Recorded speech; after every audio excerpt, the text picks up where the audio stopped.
Mais la grande question que maintenant tout le monde me pose, bien sûr, nous pose, nous les rabbins, c'est la question de la vaccination. Alors vous savez qu'en Israël, on est un des pays où il y a le plus de gens qui ont été vaccinés. Moi-même, j'ai été vacciné il y a quelques jours. Moi et ma femme, et Baruch Hashem, on se sent en très bonne santé. On n'a eu aucun effet secondaire.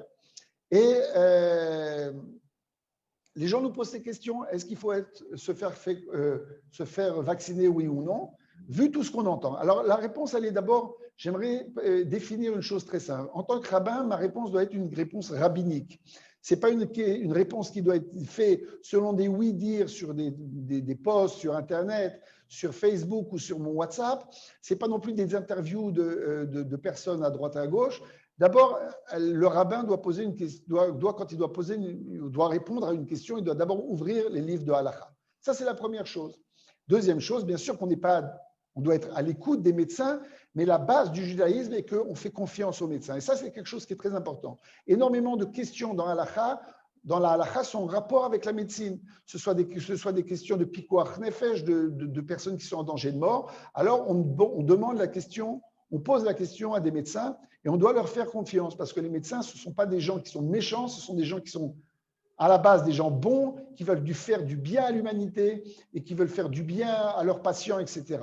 De même, lorsqu'on a des questions par rapport à Yom Kippour, est-ce qu'on doit boire ou manger, est-ce qu'on doit transgresser le jour du Shabbat, est-ce qu'on doit manger du Hametz, etc., on doit faire confiance aux médecins, poser la question. Alors bien sûr, il est préférable de poser des questions à des médecins qui sont spécialisés dans le domaine, parce qu'il y a énormément de médecins qui parlent, il y a des gens qui n'y connaissent rien, qui parlent, et il y en a qui sont des spécialistes et qui parlent. Alors encore une fois, selon les principes de la halakha, on va en général selon la majorité. Alors ce n'est pas parce qu'il y a un médecin à droite et un autre médecin à gauche qui disent le contraire, parce qu'il y a toujours dans le monde, que ce soit dans le monde de la halakha, où il y a des différents points de vue, par exemple, pareil dans le monde de la médecine, mais est-ce que c'est la majorité ou non? Alors bien sûr, si on croit qu'il y a un complot mondial, que les gens sont soudoyés, etc., alors on peut faire confiance à personne. Alors dans ce cas-là, on n'a pas de réponse. Ok, on n'a aucune réponse à donner et puis c'est tout. Mais si on fait confiance quand même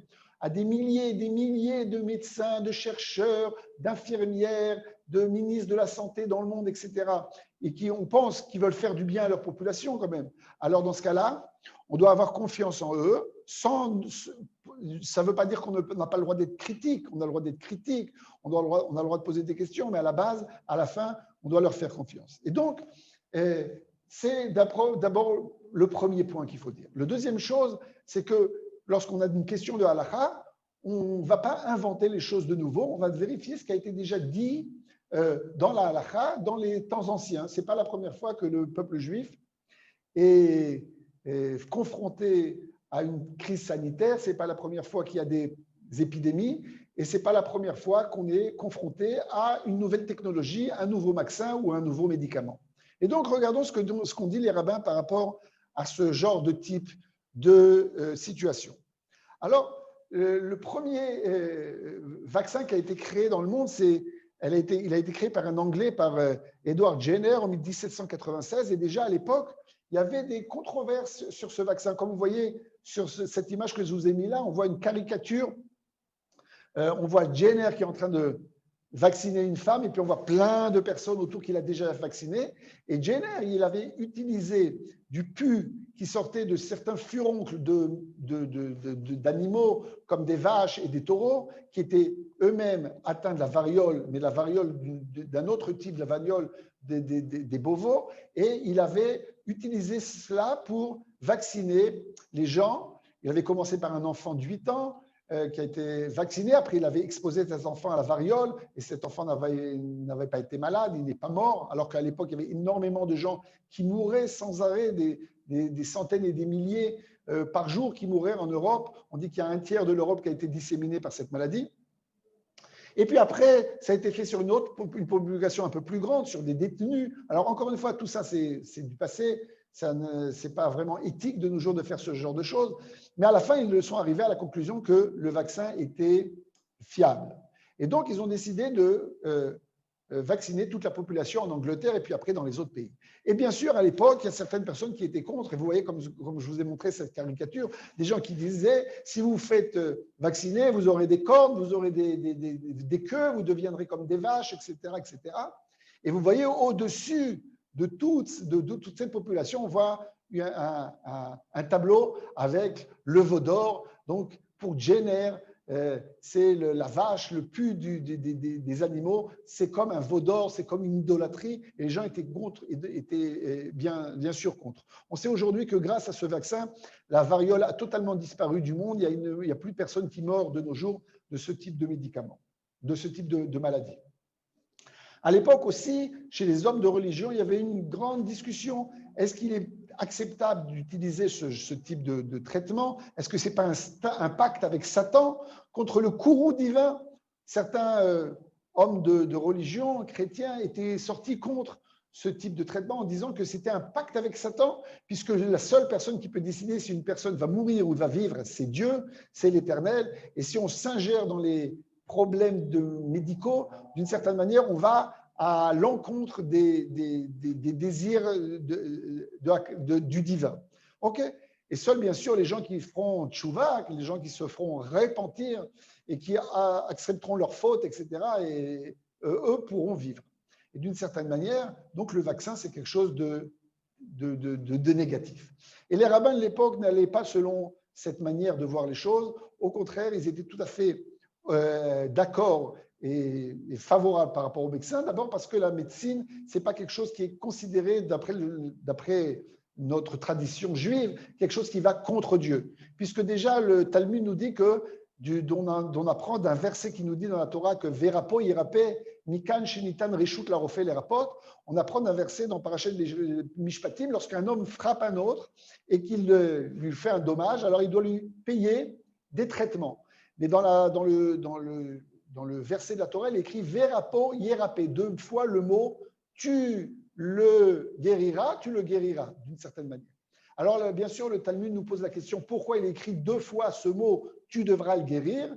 Et nous dit le Talmud que c'est pour nous apprendre qu'il est autorisé pour le médecin de soigner ses malades. On aurait pu penser que c'est quelque chose de tout à fait indécent de soigner les gens, puisque c'est Dieu qui décide qui sera malade et qui sera en bonne santé. Et si on donne un médicament à une certaine personne, c'est d'une certaine manière s'ingérer dans les désirs divins, dans les décrets divins, et c'est faire d'une certaine manière une guerre contre Dieu. Et ça, c'est quelque chose d'impensable. Alors, on aurait pu penser, nous dit le Talmud, que c'est quelque chose de tout à fait interdit, comme nous dit Rashi sur place dans cette Gemara, dans Baba Batra, on aurait pu penser que c'est interdit de le faire, puisqu'il est écrit, et puisque c'est quelque chose qui va contre le désir de Hachem.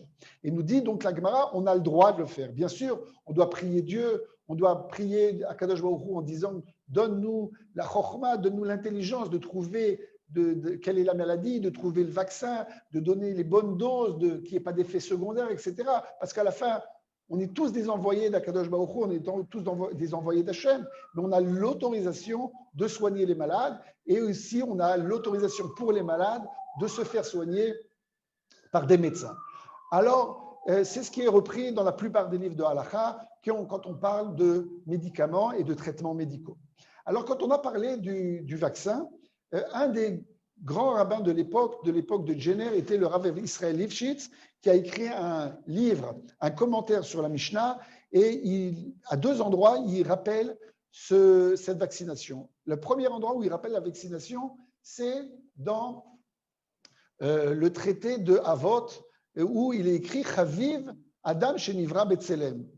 Soit loué l'homme qui a été fondé, créé à l'image de Dieu. Et nous dit le Tiferet Israël, ce n'est pas uniquement dit pour les Juifs, c'est aussi dit pour les non-Juifs qui sont bons pour l'humanité. Et il donne le nom de Jenner en disant que c'est Chassid Umot Haolam, c'est un des justes des nations qui, bien sûr, pour lui a été dit aussi cette phrase Chaviv Adam Shenivra Betselem. Et ici, dans le passage que vous avez mis ici dans cette présentation, dans Masechet Yoma, nous dit d'une manière claire le Tiferet Israël qu'on a l'autorisation d'utiliser ce vaccin. Et là, il ne parle pas de problèmes théologiques, il parle de problèmes médicaux. Il dit que même si on sait que le vaccin a un certain un danger. Okay, il dit peut-être 1 sur 1000. 1 sur 1000 des gens qui vont être inoculés, ils vont mourir peut-être, ou ils vont avoir des séquelles très graves. 1 sur 1000, c'est énorme, bien sûr. Et pour lui, il dit que même 1 sur 1000, c'est considéré comme quelque chose qui est autorisé. Parce que si on rencontre la maladie, si on est contaminé par la variole de l'époque, alors dans ce cas-là, les risques qu'on meure, ils sont bien plus grands. Ou les risques qu'on ait des séquelles à vie, qu'on devient aveugle, ou qu'on ait des cicatrices sur tout le visage, etc., est bien plus énorme. Et en plus, on peut contaminer les autres. Donc, nous dit le Rav, Israël Lifshitz, que selon le Talmud de Jérusalem, il est écrit qu'on a le droit de prendre un risque pour sauver une autre personne qui est dans une situation de danger beaucoup plus grande. Et donc, on doit prendre un risque, même si voilà, on a le droit de prendre un risque. Et donc, il dit, si on a le droit de prendre un risque de sa propre vie pour sauver une autre personne qui est dans une situation plus grande, alors dans ce cas-là, on a le droit, bien sûr, de prendre aussi un risque pour se sauver soi-même d'une situation plus grande qui risque d'arriver. À l'époque, à la même époque, il y a un rabbin qui s'appelle le Rav Avraham Nanzir, qui était en Angleterre. Il est venu d'Amsterdam, de Hollande, et il a été nommé le grand rabbin d'Angleterre. Et malheureusement, 2 de ses enfants sont morts de la variole. Et il a écrit ce livre qui s'appelle Alé Troufa, qu'on peut trouver sur Internet, où il explique pourquoi, à son avis, il faut absolument que les gens de la population juive de Londres se fassent vacciner. On a l'impression que lorsqu'il écrit ce livre, peut-être qu'il est là pour encourager les gens qui étaient aussi réticents, pas simple, et peut-être aussi d'autres rabbins étaient réticents.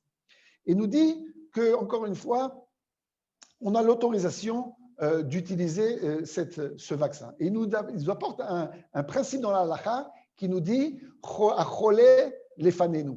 Je vais vous donner l'explication de ce principe. C'est comme si le malade était déjà devant nous. Il est clair que lorsqu'une personne est déjà malade et que maintenant elle risque de mourir, qu'on a le droit d'utiliser un vaccin, un médicament, une opération pour lui sauver la vie, même si cette opération est dangereuse, même si ce médicament est dangereux. Mais puisqu'il est dans une situation de pikuach nefesh, il est déjà dans une situation de maladie grave, dangereuse, vitale, on a le droit de tout faire, bien sûr, pour essayer de lui sauver la vie, même si l'opération à elle-même est dangereuse. Bien sûr, si elle est plus dangereuse, l'opération, que la maladie elle-même, non. Mais si l'opération, le médicament est moins dangereux que la maladie, on a le droit de prendre ça. Pourquoi? Parce que le malade est devant nous. Alors là, dans cette situation dans laquelle on parle à l'époque de la variole et ou peut-être aujourd'hui à l'époque du Covid, c'est que certaines personnes ne sont pas encore malades. Alors, est-ce qu'on a le droit de déjà prendre le vaccin qui peut-être est dangereux, encore une fois, peut-être? Est-ce qu'on a le droit de prendre ce vaccin qui peut-être va faire mourir 1 sur 1000 à l'époque du rabbin Nanzir pour se préserver d'une maladie beaucoup plus grave? Et nous dit le rabbin que puisque la maladie est tellement fréquente et que c'est une pandémie qui se répand sans arrêt, alors dans ce cas-là, c'est comme chacun doit se considérer comme s'il était déjà malade. On ne doit pas attendre d'être déjà malade pour se sauver la vie, on peut considérer qu'on est déjà malade. Cette notion, elle a été reprise d'une marloquette intéressante, d'une discussion intéressante qu'il y avait entre le Khatan Sofer et Rabbi Yaakov Amdin. À l'époque, on leur avait posé la question, est-ce qu'on peut faire une autopsie d'une personne qui est morte d'une maladie pour vérifier de quoi il est mort, pour pouvoir apprendre, et si on va apprendre de quoi il est mort, alors on pourra peut-être sauver d'autres vies. Et les rabbins avaient dit que s'il y avait une autre personne qui était apparemment malade de la même maladie, dans ce cas-là, on avait le droit de faire une autopsie pour lui sauver la vie. Mais s'il n'y avait pas d'autres personnes qui étaient malades de cette maladie, on ne pouvait pas faire une autopsie. Pourquoi? Parce que si on fait une autopsie qui est interdite selon le judaïsme, de déchiqueter un corps, ok? Est-ce qu'on n'a pas le droit de faire ça? Donc, si on a le droit de le faire, c'est uniquement pour sauver une personne qui est devant nous. Parce que si on va transgresser des commandements de la Torah pour des problèmes hypothétiques, alors dans ce cas-là, on peut annuler le Shabbat. Parce que chacun va dire, voilà, il faut absolument que j'ai de l'eau chaude toujours chez moi à la maison, parce que peut-être va arriver quelqu'un qui a besoin absolument d'eau chaude, sinon il va mourir, et donc j'en aurai pas. Donc, dès que j'ai plus d'eau chaude à la maison, je rallume le feu, je mets de l'eau sur le feu pour pouvoir sauver la vie d'une personne qui peut-être, d'une manière hypothétique, viendra le jour de Shabbat. Vous savez que le jour, là, la Gemara nous raconte une histoire d'un pauvre qui était venu voir un rabbin. Il lui avait demandé à manger. Et le rabbin avait ouvert son sac. Il avait dit, attends, j'ai un autre sac où il y a de la meilleure nourriture. Il a ouvert son deuxième sac. Attends, j'ai un autre sac où j'ai de la meilleure nourriture. Et il a comme ça cherché ce qu'il y avait de meilleur pour le pauvre. Mais lorsqu'il est arrivé, le pauvre était déjà mort. Donc, on se rend compte que parfois, quand une personne nous vient nous demander à manger, c'est vraiment une urgence énorme. Donc, si c'est comme ça, il faut toujours avoir de quoi manger à la maison, chaud, au cas où il y aurait une personne qui serait en danger, unanime, et qui aurait besoin de manger directement, très rapidement. Et donc, dans ce cas-là, on serait tout le temps en train de préparer des mets le jour de Shabbat pour pouvoir parer peut-être un problème éventuel. Et donc, nous dit le Rav Yaakov Avdin, et nous dit le Khatam Sofer, c'est quelque chose qui est pas... Qui est impensable. Et donc, lorsqu'on a une personne qui est malade devant nous, on doit lui sauver la vie. Si c'est quelque chose d'hypothétique, non. Et le Chazon Ish, bien sûr, plusieurs centaines d'années après, puisqu'il était à l'époque de la création de l'État d'Israël, le Chazon Ish nous expliquait que ce n'était pas une question de malade qui était devant nous, c'était une question uniquement de probabilité.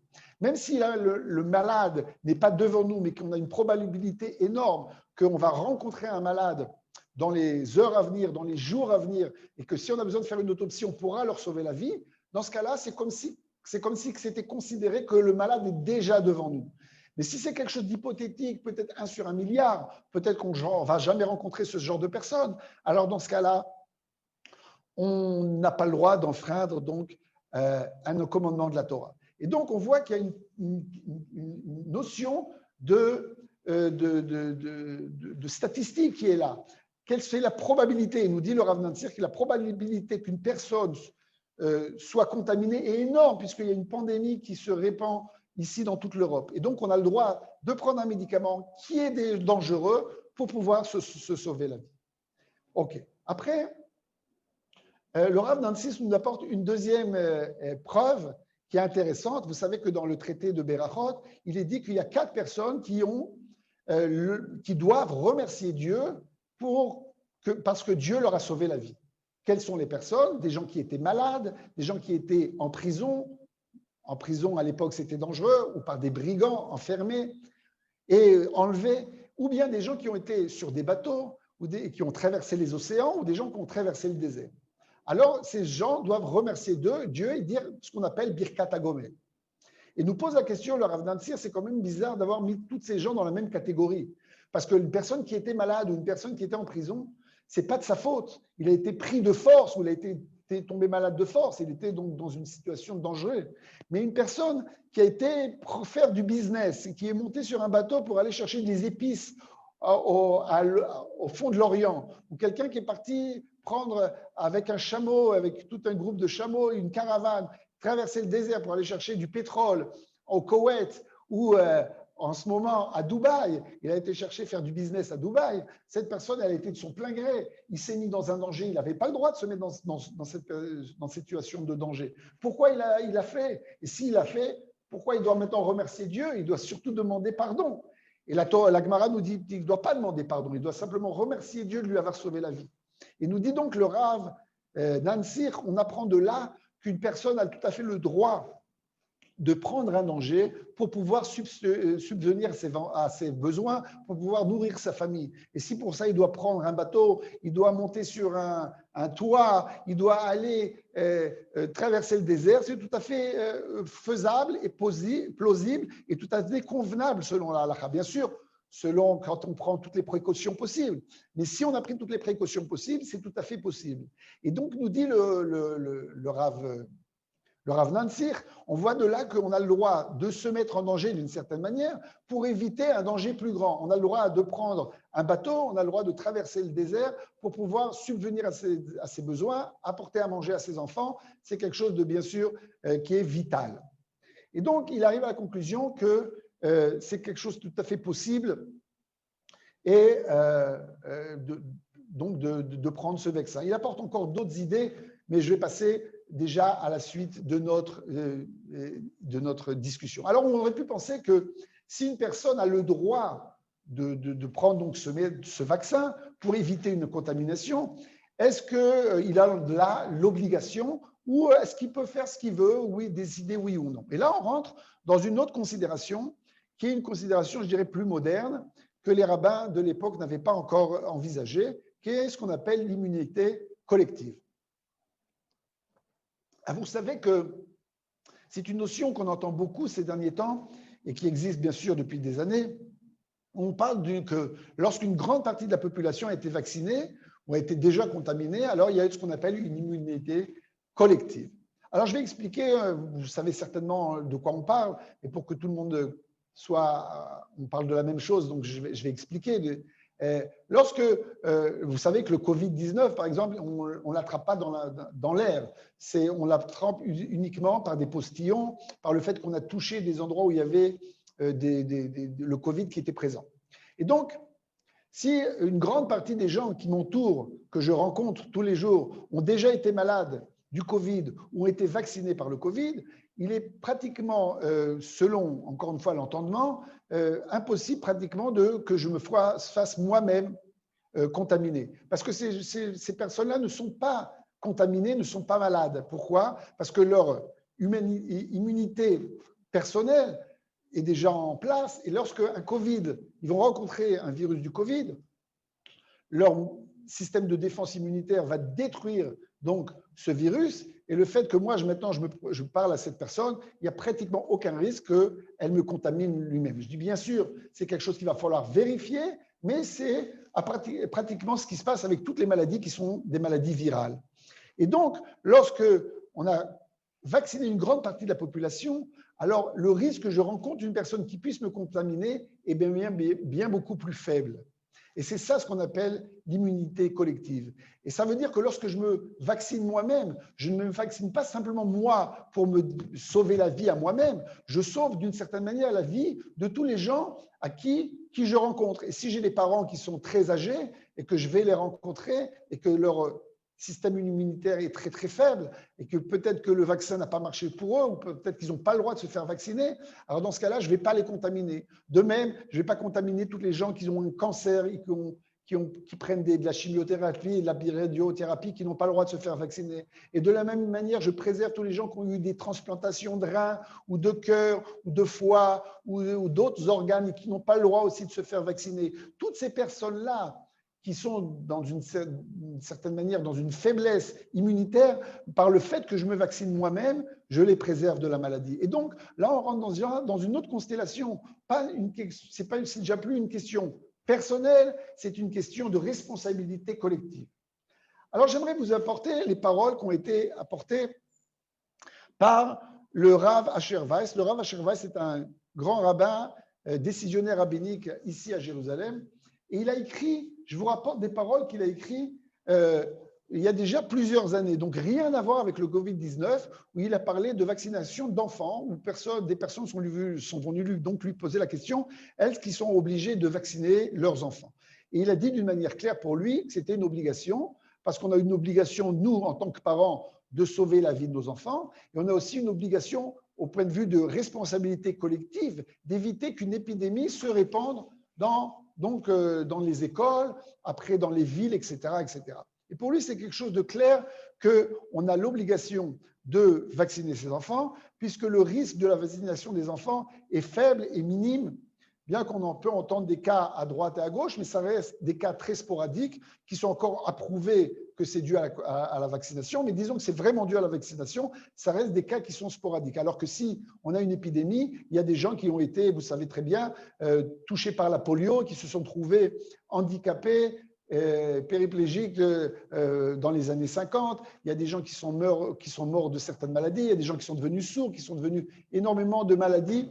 Une fois, j'ai parlé avec une dame qui venait du Yémen et qui m'a dit, moi j'ai eu 10 enfants, il m'en est resté 3, tous les autres sont morts de différentes maladies. Et c'est comme ça qu'à l'époque au Yémen qui se passait, on avait énormément d'enfants pour pouvoir à la fin en avoir encore en vie 2 ou 3, et c'était la norme. Donc on voit que les choses existaient. Alors, nous dit le Rav Asher Weiss, il nous rapporte, comme je vous ai dit plus haut, ce qu'on avait vu, le Yerushalmi, le Talmud de Jérusalem, qui nous dit qu'on a l'autorisation de se mettre en danger pour pouvoir se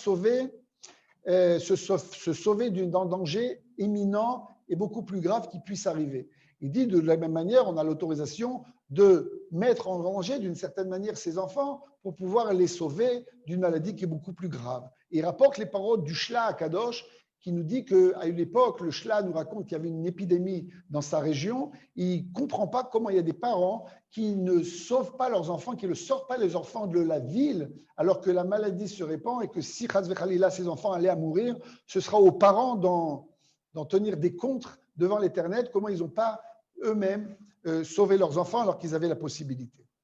Et alors, nous pose la question donc le Rav Asher Weiss, est-ce que on a le droit donc, comme je vous l'ai dit tout à l'heure, de prendre donc un risque minime pour se sauver d'un risque beaucoup plus grand? Il dit oui, et il parle après de ce qu'on appelle, comme je vous ai dit, l'immunité collective, la responsabilité collective. Parce que chaque personne peut le dire dans son cœur. Moi, si je ne me fais pas vacciner, il ne se passera rien. Si toute la population se fait vacciner et que moi, je suis le seul à ne pas vacciner ou ne pas vacciner mes enfants, il ne se passera rien. Il faut qu'il y ait un minimum, une descente de la vaccination, de l'immunité générale pour qu'il y ait une possibilité à cette pandémie de se réveiller. Donc moi, si je suis le seul à ne pas vacciner mes enfants, eux-mêmes, ils sont protégés parce que tous les autres enfants de la classe se sont fait vacciner et puis ils ne mettent pas en danger le reste des enfants de la classe puisque les enfants de la classe ont été vaccinés. Et donc, d'une certaine manière, on peut se cacher et rester et se préserver de tout danger en profitant des autres personnes qui font vacciner leurs enfants. Et nous dit le Rav Asher Weiss que c'est quelque chose qui est impensable. Il appelle ça Naval Birshut Torah. Naval Birshut Torah, c'est une parole où on dit que c'est quelqu'un qui est mauvais, quelqu'un qui est méchant et qui profite de la Torah pour faire des choses qui sont méchantes. Il dit qu'il est clair que selon Den Shuratadin Va'atzedek, ce n'est pas quelque chose de juste et de droit qu'une personne se préserve sur le compte des autres personnes. Surtout que si toutes les autres personnes font comme lui à la fin, alors il y aura vraiment une maladie qui va se répandre et qui va peut-être tuer certaines personnes. Il nous rapporte le Midrash qui nous raconte que dans la ville de Sodome et Gomorrhe, que vous savez qui a été détruite par Dieu, ils avaient une coutume de faire du mal. Mais ils voulaient faire du mal en se préservant des tribunaux. Alors, lorsqu'un vendeur d'olives, par exemple, arrivait au marché, il mettait là-bas des olives sur son étal, et puis chaque personne de Sodome venait, prenait une olive. Et il partait. Et après venait une autre, mangeait une olive, et il partait. Et d'une certaine manière, à la fin de la journée, il n'avait rien vendu et tout le monde lui avait mangé toutes ses olives. Alors, d'un point de vue juridique, chaque personne avait pratiquement rien fait. On ne va pas attaquer devant un tribunal une personne qui a mangé une olive. C'est même ce qu'on appelle pachot mishve pruta, ça a un prix tellement dérisoire que ce n'est pas quelque chose d'une certaine manière qu'une personne n'est pas contente. On laisse tomber une olive, c'est rien du tout. Mais lorsque c'est organisé et lorsque c'est toutes les personnes qui font cela, alors les gens vont bien sûr être ruinés. Et nous dit le Rav Asher Weiss, c'est pour ça qu'Akadosh Baruch Hu a décidé de détruire la ville. Parce que ce n'est pas une personne ou l'autre personne qui était responsable, c'était une responsabilité collective. Pourtant, chacun n'avait pratiquement rien fait. Mais la collectivité, d'une certaine manière, avait déjà fait tout. Et donc, il nous dit, de là, on apprend que si une personne va enfreindre une loi et que ça n'a aucune incidence, mais que si toutes les personnes font comme lui, ce sera une catastrophe, alors il est clair que dans l'esprit de la Torah, Enzedin, Ve'enze Tzedek, ce n'est pas quelque chose qui est selon la justice et selon la droiture. Nous rapporte le Rav Asher Weiss la même idée, il nous rapporte un passage du Shulchan Aruch qui nous dit que lorsque la collectivité a décidé de mettre une rempart autour d'une ville pour éviter des assaillants ou mettre des vigiles pour faire de la sécurité, alors chacun doit participer aux frais de l'élaboration de cette rempart ou payer les vigiles. Mais une personne peut dire « moi je ne vais pas payer ». Ils ne vont même pas s'en rendre compte. Et même s'ils s'en rendent compte, je ne mets personne en danger. Puisque ce n'est pas parce que je ne vais pas payer mon petit chouéa qu'on ne va pas payer l'argent. Il y a assez d'argent dans toute la collectivité pour payer elle a rempart et pour payer ses vigiles, la sécurité. Et donc, quelqu'un peut se dire, moi, je peux me débrouiller pour ne pas payer. Et bien sûr, selon la halakha, il est obligé de payer et le Beddin peut venir et lui reprendre de l'argent de force en lui disant, tu es obligé de payer parce que les remparts, c'est aussi pour toi et les vigiles et la sécurité, c'est aussi pour toi.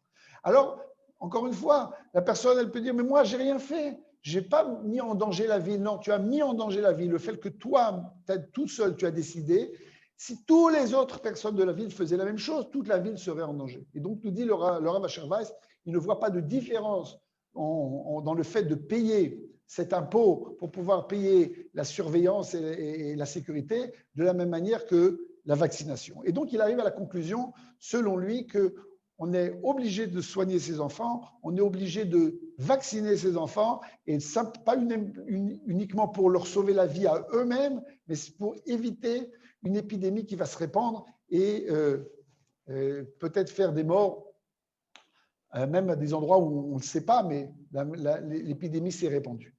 Alors, lorsqu'on a posé la question au Rav Asher Weiss ces derniers jours, parce que le Rav Asher Weiss a énormément écrit ces derniers jours sur ces sujets-là, on lui a posé la question, est-ce que c'était obligatoire de se faire vacciner? Alors, la première chose qu'il a dit, c'est que d'abord, il croyait à la vaccination, il ne pensait pas que les gens, tous ces médecins et tous ces chercheurs voulaient détruire l'univers et détruire la société et l'humanité. Il leur fait confiance et selon la halakha, on doit faire confiance aux médecins.